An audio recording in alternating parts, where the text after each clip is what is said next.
the foot on him, and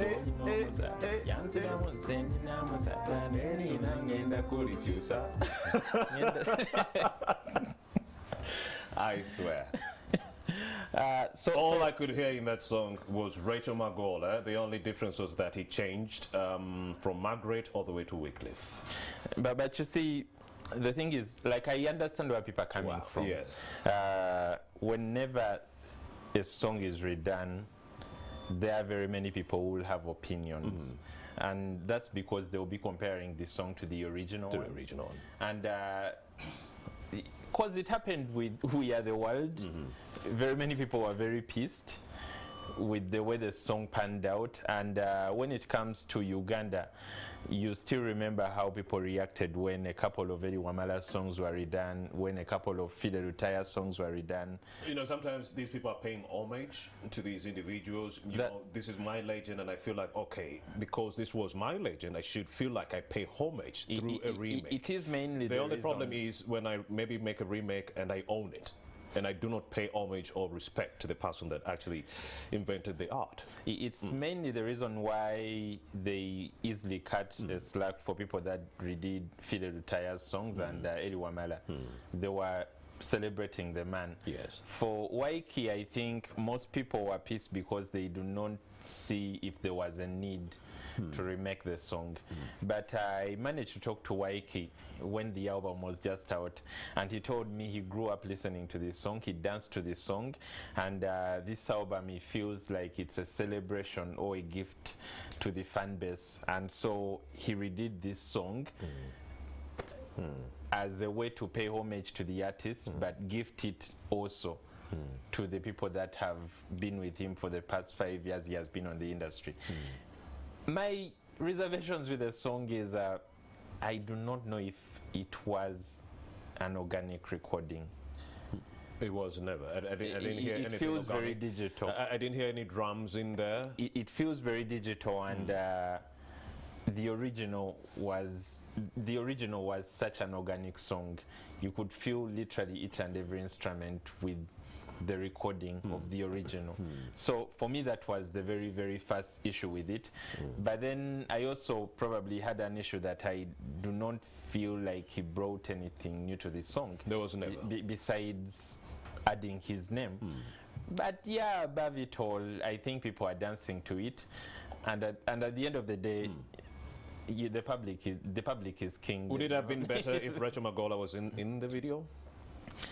In the video or the song? In the song. I think it would have been better if he was on the song. Sometimes, even though the person is not in the song, but then you showcase them in the video, more like paying homage. She would just make an appearance in the video, and then you know that, you know what, I didn't do this in isolation. I did consult the person, and she's here in my video. She's not singing, but she's visible within the video. I've seen some artists maybe do that. that would have been good also. Yeah. I think the other thing artists need to know is they need to really understand why they're actually redoing a song. Yeah. There is another song that still came out, I think, at the end of last year. Yes. Which was Empeta. Empeta. Yeah, Ragadi's Empeta was redone by Shiba and King Saha. And the song is very lukewarm. And at times you listen to it and you're like, so why did she bring Saha on board when Ragadi is alive? Like, you could just bring him to sing his own part, because he's alive, he has the vibe, he knows why he did the song. At times, I think we redo songs, but we do not have a purpose for redoing them, and then in that mix we even interpret them wrongly. And of course, all this is happening during the COVID-19 pandemic. Are we saying the COVID-19 pandemic has affected the creative processes of our artists? Instead, they're going back to the library and they're saying, okay, what is there? Okay, this was done in the 1990s. You dust off, you remove the dust, and then you remake it. What is happening to the creativity? No, I can't. Is it COVID-19 to blame? I can't say that, because Ykee released an album of okay, I can't remember the number of songs, but the bunch of other original songs he put on that album, which are original creations. And it's the same thing with Shiba. And it's the same thing with Kenzo, just that Kenzo had more remakes, because he had a remake from Congo, from I think Benin, from Uganda. Like Kenzo had more remakes on it, but still he had more original songs on the album. So it's not a case of a wanting creative process or creativity, but I think it's a case of people understanding or seeing what people elsewhere are doing. You've seen Americans do it and you're like, let me try this, but you just do not do it the right way, because all the artists that have redone songs have not really done it the right way. And by the right way, I do not feel their soul on these songs. When you look at a song like Mad World that came out in the 1970s, Yes. and then when Adam Lambert redid it in 2010, Indeed. you can feel like he was paying homage, but there was still the Adam Lambert soul on this song. I do not feel that on many of the songs people remake. Like, do you still remember the disaster of Born in Africa when Bebe Cool redid it? Yes, yes, I remember. Right. So we've been doing these things so wrong, and much of it comes to the fact that maybe we do not understand ourselves as artists. The artist remaking a song has not taken the time to understand himself and his art, and they are trying to fill the shoes of a legend the way the legend wore the shoes without adapting their own way of wearing these shoes. Does that affect their legacies in that way, in that I'm not creating my own legacy, but I'm banking on someone's legacy to also maybe project my image as someone who is outstanding? And also, It doesn't. quite a lot is happening. It doesn't, because many of the songs they do are very forgettable. Trust me. Very forgettable. Trust me, in a year or so, Yeah. you've moved on and you've gone back to the original. Is it a strategy though, Andrew Kagwe, in that if I do not do anything controversial in my album, if I do not put a controversial song within my album, no one will listen to it? Because here we are talking about Ykee Benda's album, but then we do only know about one song. Especially many people know about one song, which is causing controversy, the Obangaina remake.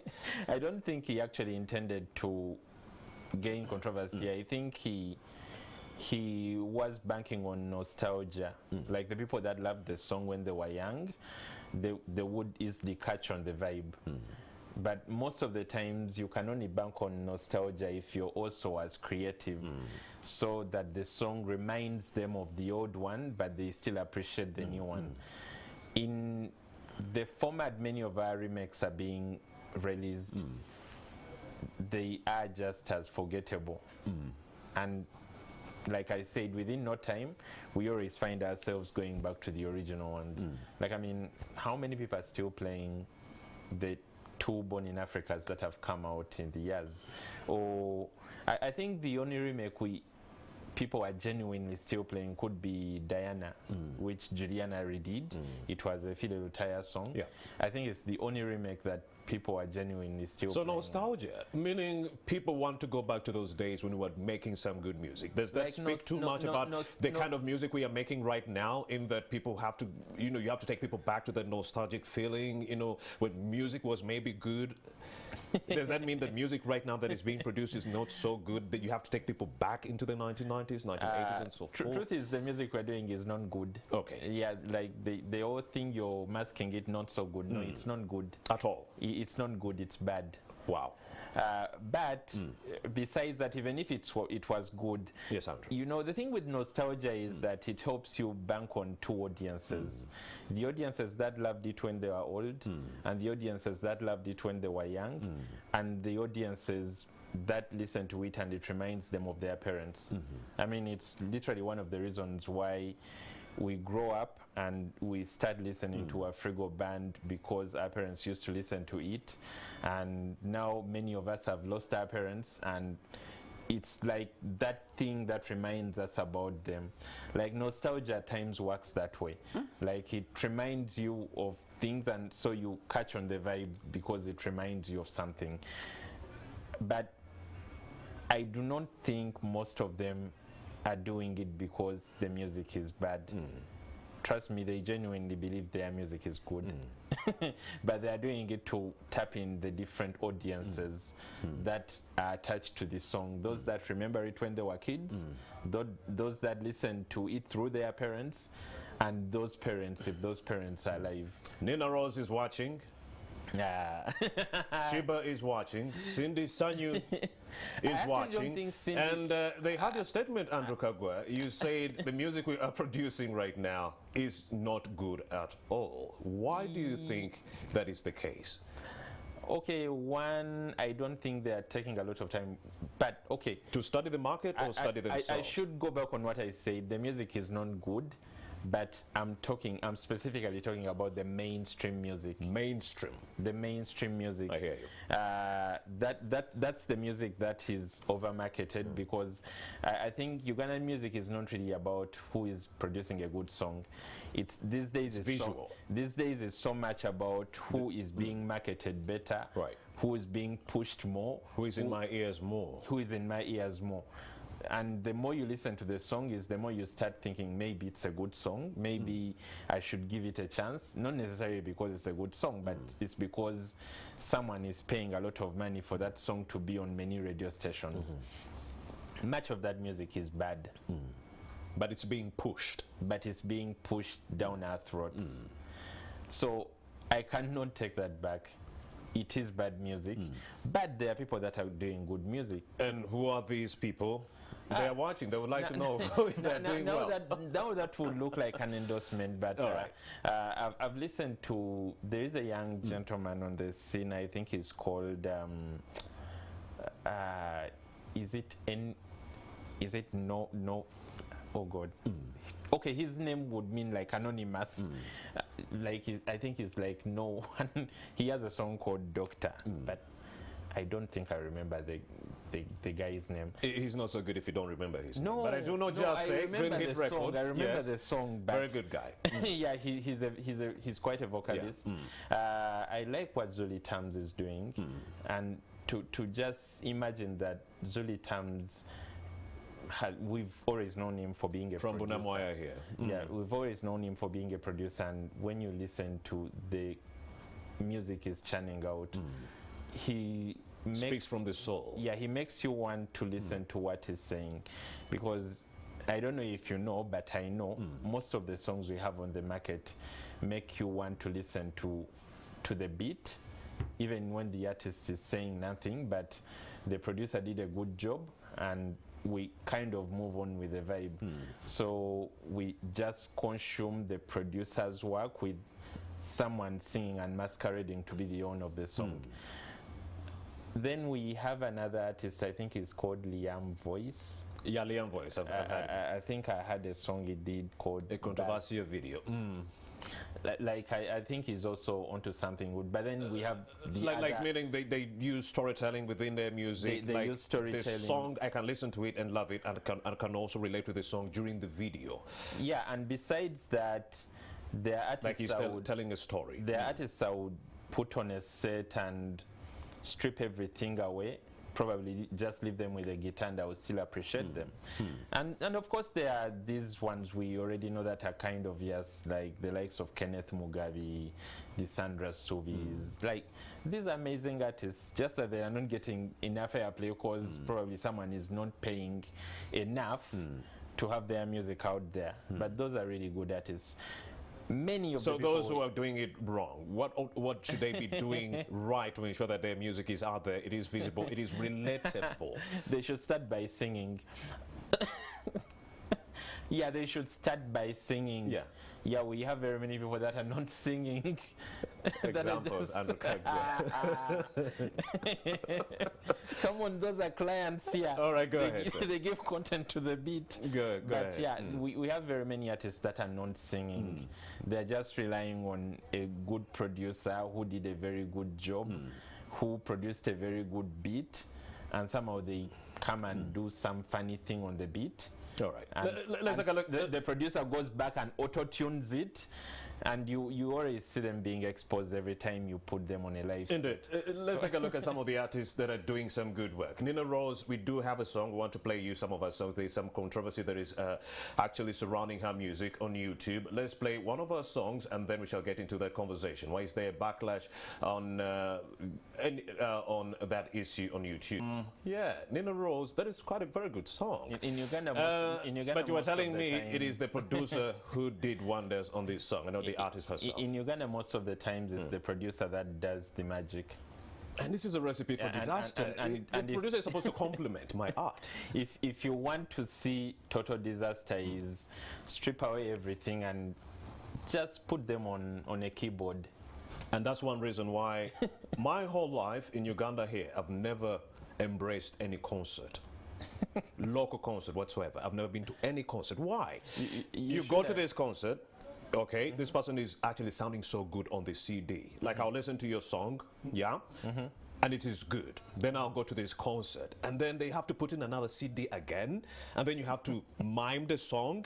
I was like, no, I cannot waste my money over this. You should go to the right concerts. Yes. You will realize when they strip away the CD and all this equipment, they give this artist maybe a mic and just there's a guitar in the background, they wouldn't do it. They would struggle to sing. You should go to the right concerts. The very first concert I attended when I was still in high school was Maurice Kiria's.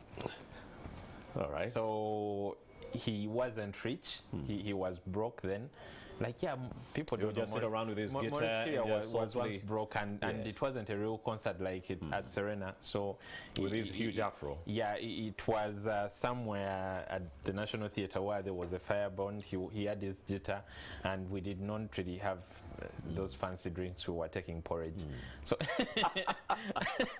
porridge. I like if you ask him now, I know he still remembers those Maurice Kiria experiences. I should look for him and bring him on the show. They were always very, very intimate, and he kind of grew with that audience as he went on developing and started doing sophisticated shows. But one thing you would always appreciate about those concerts was the fact that he was always very organic. Like, all you needed was his guitar, and you would get a very, very good concert. Like, you would not, definitely you would miss not having the other band equipments, but he sounded as good and he made it more interactive. Okay, what is this issue? Most of our people cannot do that. All right. Before I let you go, let's expand more on this Nina Roz issue. What is it really about? The fight over her YouTube music. Didn't she read the contract? Why do artists enter these deals minus reading the contracts, and then later on they run to the public and hope maybe if they shame these people with whom they signed these contracts, maybe the public, opinion discourse might actually serve them. Why is it the case? How much time do we have? Like maybe some 5 minutes. Oh, 5 minutes. So anyway, I'll tell you a very short story of, say, Kanye West. He's a billionaire. Indeed. He's one of the greatest rappers alive. And he just released his album on Sunday. Kanye West wanted that album to be released with a particular song. I think it's called Jail 2, Jail Part 2. But the song had a verse of a controversial rap, and another song had a verse from Chris Brown. The label did not want those songs to be released with those verses because these people are controversial. People are cancelling them right now. So the cancel culture. Yeah. So Kanye didn't want the albums to come out without these verses, but the label went ahead and released these albums. We are talking about Kanye West. He's rich. He's a billionaire. He can come to Uganda, camp in a game park, do a studio there, and they record music, and the label is telling him what to do. I think artists need to realize that when you're signed to a label, everything that's connected to your music is done by the label, because they're investing in your recording process, in your promotion process when it comes to that music. They're investing in your video process, and probably they're addressing you. So they ought to make money, and in this case, people are not going to book you for concerts, so they ought to make money from the streaming channels, because that's where their money is. And this could be YouTube, this could be all the streaming services such as Spotify, Tidal, and the rest. So this whole thing of apparently they took my YouTube. Most of the times your YouTube does not belong to you to begin with. To the label. So what advice do you have for her and people within that sphere? I would really want to see the contract Nina Roz signed. I would really want to see it, because we might be there when the contract actually includes that they took over the YouTube channel. And in that case, if you backtrack, they take it. Though what I had people say was that they did not take her YouTube channel, they took her Vevo channel. The Vevo channel belonged to them, and the YouTube channel belongs to her. Though what happens most of the times when artists get a Vevo channel, they do not post a lot of things on YouTube. I can't say I even understand how these two work, because you go to YouTube and you find Vevo there. But I heard they took over her Vevo channel because it belongs to them, and she is complaining. So the biggest takeaway here is, if you are an artist, please read the contract. Artists should read their contracts. Andrew Kagwa, an arts and culture journalist with the Daily Monitor. Thank you very much for having made the time. Every Friday we have these interactions. Andrew is always here, so please do not always miss out on this segment, especially if you are an artist. Andrew Kagwa, thank you very much. You're doing the most as far as criticism and beautifying this industry is concerned.